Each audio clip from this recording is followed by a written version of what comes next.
buenas a todos, ¿cómo andan? Les doy la bienvenida a Historias para un Café.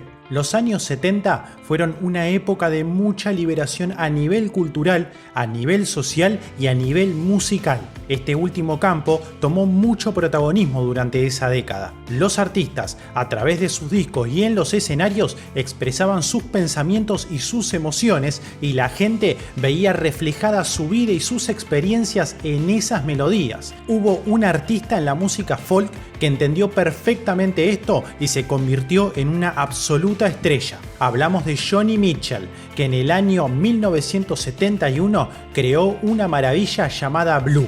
Por eso hoy vamos a conocer la historia de este disco, pero claro que antes de comenzar te invito a suscribirte al canal si el contenido del mismo es de tu agrado. Además, no olvides activar la campana para no perderte ningún nuevo video. Joni Mitchell cantaba: una niña con una niña fingiendo, cansada de las mentiras que envías a casa. Entonces firmás todos los papeles en nombre de la familia. Estás triste y te duele, pero no te avergüenzas. Pequeña Green, que tengas un final feliz. Esta parte de la letra de la canción Little Green del disco Blue de 1971 de Joni Mitchell, pocos conocen quién es esa tal Green. La niña a la que Mitchell, con 21 años, viéndose sola y sin ninguna posibilidad de mantenerla, se vio obligada a dar en adopción.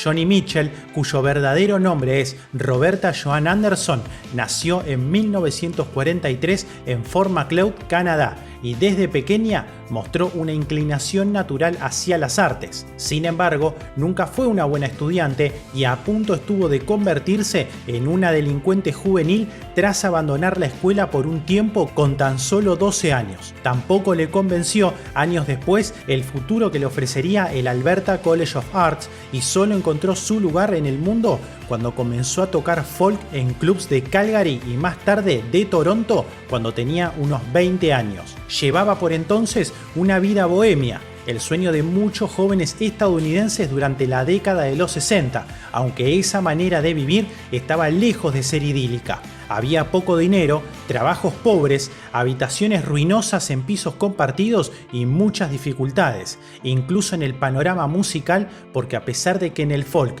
había algo más de espacio para las mujeres, los artistas que dominaban las escenas locales solían adueñarse de algunas canciones, aunque no las hubieran escrito ellos, y no permitían que otros las cantasen. Fue aquella situación uno de los motivos que llevaron a Mitchell a comenzar a escribir sus propios temas, lo que con el tiempo le haría convertirse en un artista internacional. Pero entonces, a finales de 1964 y con tan solo 21 años, Joni se quedó embarazada de Brad McMath, un antiguo novio de Calgary que había conocido en la universidad y con quien nunca había pensado tener un proyecto de vida en común.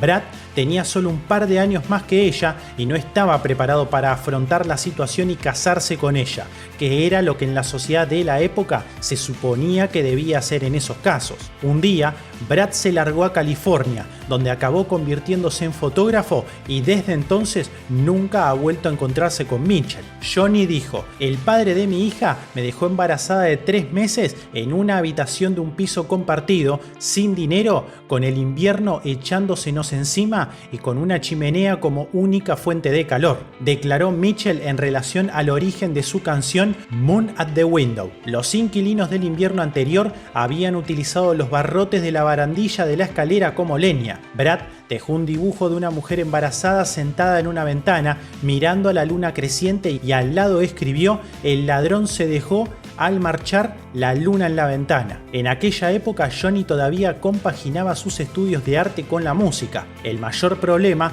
era cómo ocultar el embarazo, recordó en 1997 a Los Angeles Times. Era un escándalo tan enorme, una hija no podía darle a sus padres un disgusto mayor. Arruinaba completamente tu vida social, no tenés ni idea del estigma que suponía.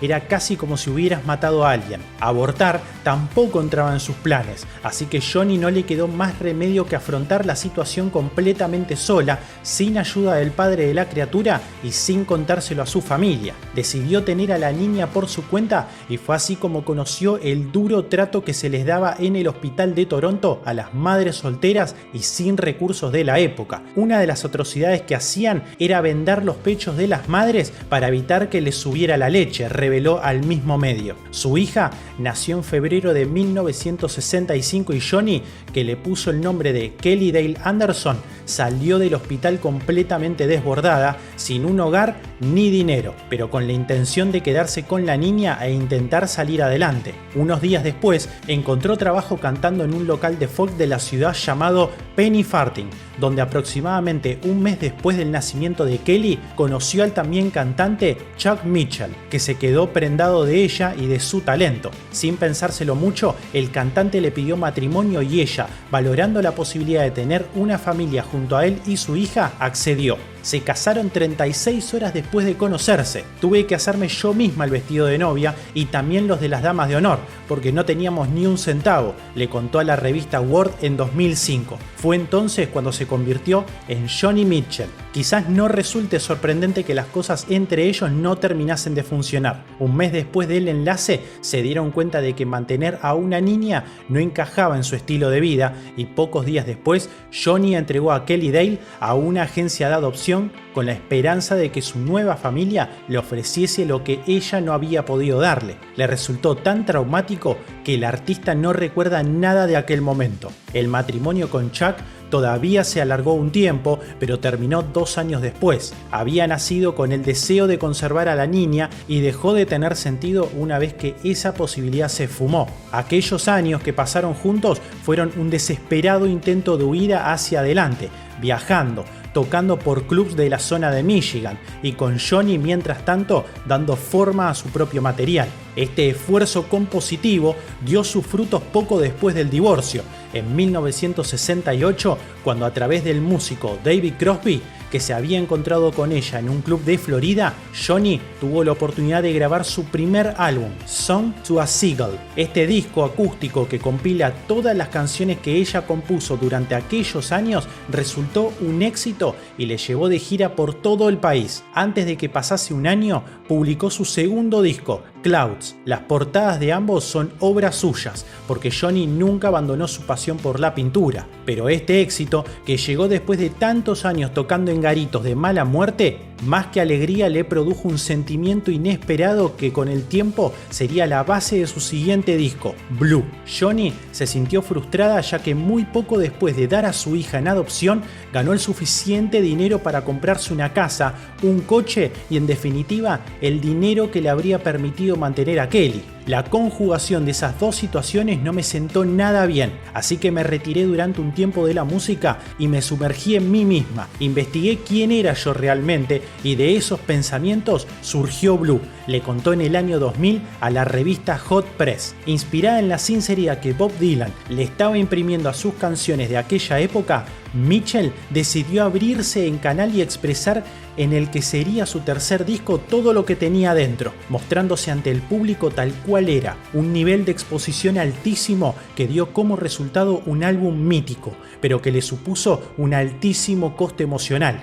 En ese periodo de mi vida, declaró a Rolling Stone, no me guardaba nada para mí. Me sentía como el celofán de un paquete de cigarrillos. Me sentía como si no tuviese ya ningún secreto y no podía fingir que era una persona fuerte. Blue es probablemente el disco con las emociones más puras que escribiré en mi vida. El álbum obtuvo un éxito rotundo de crítica y público y la convirtió en la estrella de folk más importante del momento. De hecho, con este disco culminó y cerró su etapa más folk, antes de que empezase a buscar otros caminos que la llevaron hacia el jazz y la música más experimental. Su hija fue, durante décadas, el gran secreto de Mitchell, que durante años trató de buscarla sin éxito. Por su parte, la chica, que había sido rebautizada como Kilauren Gibb, también había comenzado a preguntarse dónde estarían sus padres biológicos. Todo se precipitó cuando en 1993 una antigua compañera de estudios de Mitchell vendió la historia de su embarazo a un tabloide. El reencuentro no fue instantáneo, sino que se produjo 4 años después,